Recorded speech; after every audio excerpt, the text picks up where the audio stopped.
Shalom Bapak Ibu dan Saudara-saudari yang terkasih dalam Tuhan Yesus Kristus. Tema hari ini adalah tak kusadari.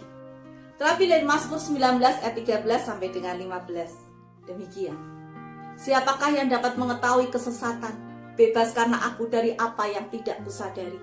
Lindungilah hamba-Mu juga terhadap orang yang kurang ajar. Janganlah mereka menguasai aku, maka aku menjadi tidak bercela dan bebas dari pelanggaran besar. Mudah-mudahan Engkau berkenan akan ucapan mulutku dan renungan hatiku, ya Tuhan, gunung batuku dan penebusku. Demikianlah firman Tuhan. Dalam kehidupan ini banyak hal yang sebenarnya kita tidak menyadarinya. Contoh, bagaimana seseorang bisa ditipu, bagaimana seseorang bisa dihipnotis, sehingga dia kemudian tidak sadar ia kehilangan harta benda dan hal-hal yang lain. Intinya adalah orang tersebut tidak sadar. Tapi bukan hanya itu saja.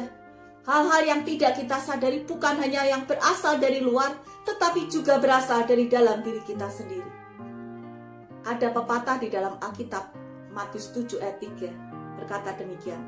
Mengapakah engkau melihat selumbar di mata saudaramu, sedangkan balok di dalam matamu tidak engkau ketahui?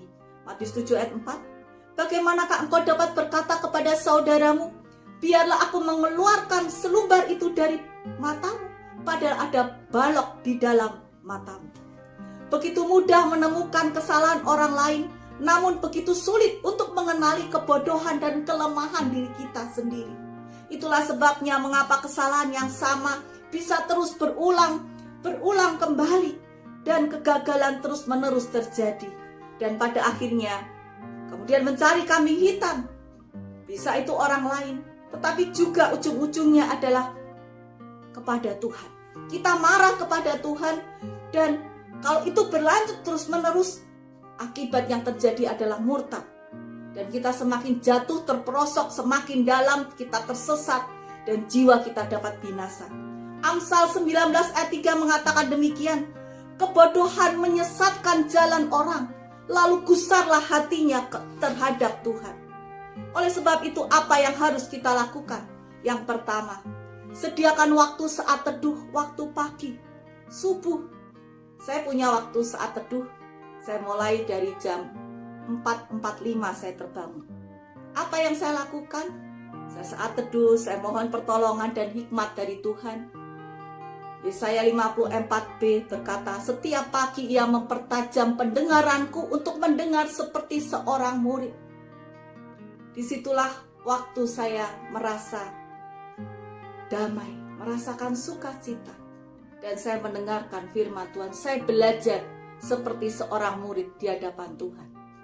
Yang kedua, kita membutuhkan kerendahan hati dan siap untuk ditegur, dididik oleh Tuhan. Saat ini saya mengambil studi konseling, dan salah satunya adalah kelas konseling kelompok, di mana kita sharing. Pertanyaannya adalah, apa monster pribadi kita? Dan kita bisa mengungkapkan apa monster pribadi kita masing-masing. Kita bisa tertawa bersama, bukan menertawakan orang lain, tetapi menertawakan diri kita. Bahwa kita punya dengan segala kelemahannya, ternyata mirip-mirip dengan kelemahan orang lain. Tidak ada yang merasa lebih hebat, lebih baik, lebih pandai. Padahal rekan-rekan pendeta saya ada yang dari Belanda, dari Malaysia, dan berbagai kota yang lain. Tetapi kita bersama bisa saling menerima, kita saling bisa memahami, kita saling berempati, dan kita bisa untuk saling bertumbuh bersama, saling menguatkan bersama. Dan di akhir sesi itu, kita saling mendoakan agar Tuhan menolong kita untuk kita berproses bertumbuh bersama. Tuhanlah yang kiranya mengubah karakter kita yang masih dalam proses ini untuk semakin berkenan di hadapan Tuhan. Demikian pula dengan kita semua. Kita semua juga bisa untuk kita terbuka di hadapan Tuhan, kita rendah hati, dan Tuhan membentuk diri kita, pribadi kita. Semakin kita rendah hati, kita semakin mudah dibentuk oleh Tuhan. Yang ketiga, komitmen untuk berubah dengan pertolongan Tuhan. Bukan dengan kekuatan kita sendiri, tapi dengan pertolongan Tuhan. Dan ketika kita menyadari, kita menoleh ke belakang, oh Tuhan, dulu karakter saya seperti itu, saya bisa berubah saat ini.